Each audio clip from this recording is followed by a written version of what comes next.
اعوذ باللہ من الشیطان الرجیم، بسم اللہ الرحمن الرحیم۔ قبر کے عذاب سے بچنے کی دعا۔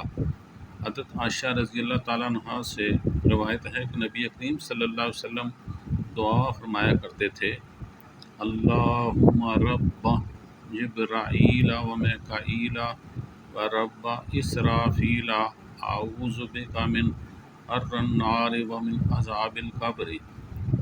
اے اللہ کی ذات پاک، اے میرے مولا، جبرائیل و میکائیل کے رب، اسرافیل کے رب، میں آگ کی تپش اور قبر کے عذاب سے تیری پناہ چاہتا ہوں۔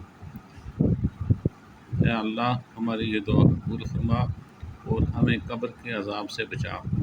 یا اللہ نہ صرف ہمیں بلکہ قیامت تک جو آنے والے لوگ ہیں انہیں بھی قبر کے عذاب سے بچا، جو فوت شدہ روحیں ہیں انہیں بھی قبر کے عذاب سے بچا، اور تمام مسلمان جو کلہم اس دنیا میں ہیں یا وہ فوت ہو چکے ہیں، سب کو قبر کے عذاب سے اللہ پاک بچانا۔ ہمیں ایسے کام کرنے کی توفیق عطا فرما جن سے ہم جب قبر میں جائیں تو اس عذاب سے بچ سکیں۔